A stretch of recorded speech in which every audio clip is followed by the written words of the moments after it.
Good morning.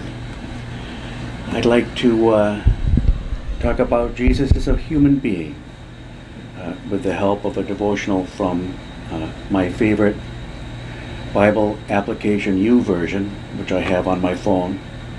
It's a beautiful app in case you're interested. It has all different devotionals, all different translations of the Bible, easily searched by topic that you want to look at or learn about. It's a wonderful application. But what astounds me is Jesus as a man.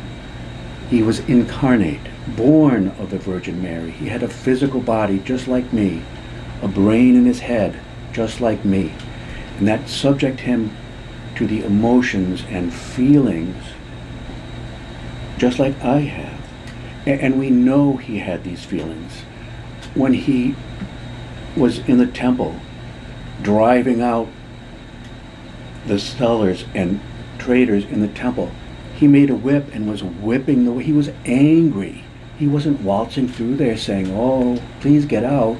He was literally whipping them out of the temple. "Get out of my Father's house." When he cursed the fig tree on his way to Jerusalem, that was anger, a real emotion. When he cried at Lazarus' death, he wasn't crying at the death of Lazarus. He had planned it. He delayed going. When he was told that Lazarus was sick and dying, he delayed so that Lazarus would die.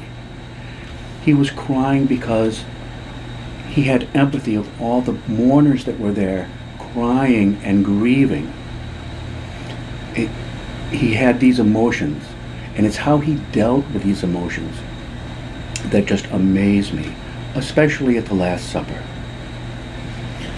This moment finds Jesus and his closest friends on earth in a room that will become known as the Upper Room, about to celebrate their final meal together.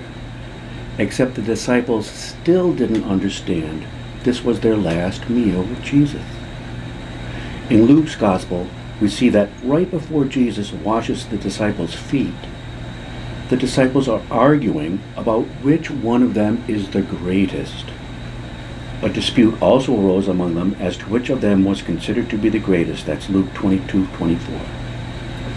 Can you imagine what Jesus must have been feeling?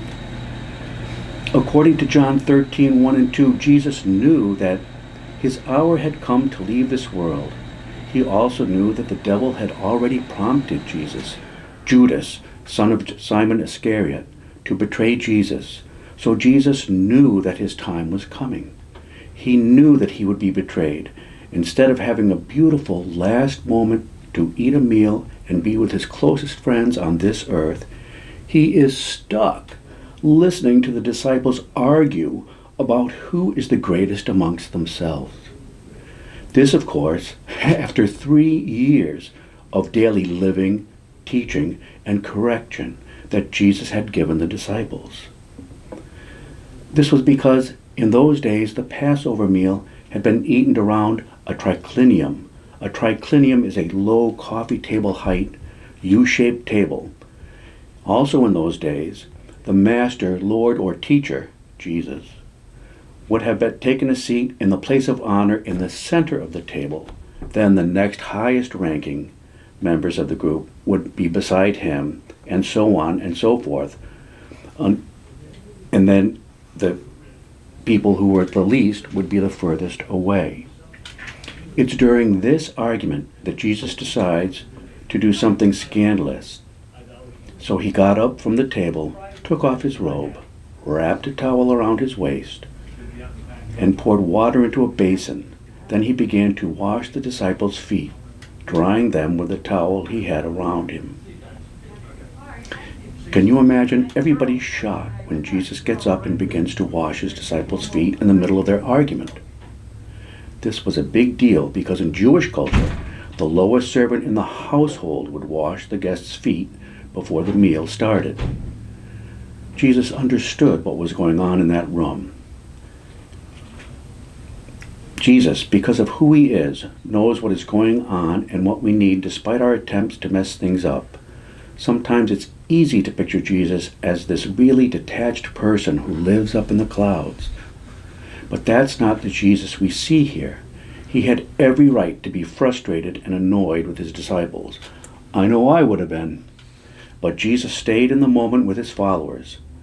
Don't miss this profound truth that comes from this revelation. Jesus is in your every moment.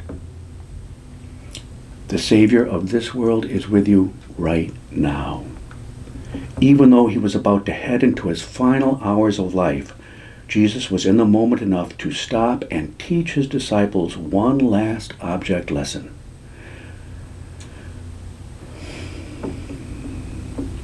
One last observation from this moment with Jesus. Peter, seeing what Jesus was doing, initially refuses to let Jesus wash his feet. Jesus, who by now is after 3 years used to Peter's antics, corrects Peter by saying, "Unless I wash you, you won't belong to me." We know Jesus wasn't talking about literally washing Peter's feet, but the washing and covering of Peter's sins by Jesus' blood.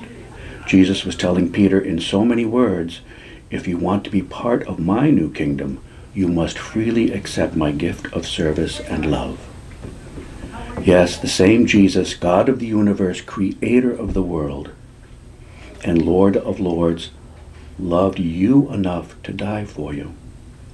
It doesn't matter what you have done, or what you will do, or how far you will run.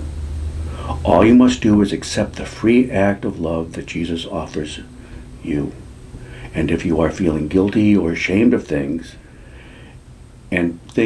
Peter was probably feeling in that moment when Jesus was trying to wash his feet, just remember this: Jesus loved you till the very end and will never stop loving you.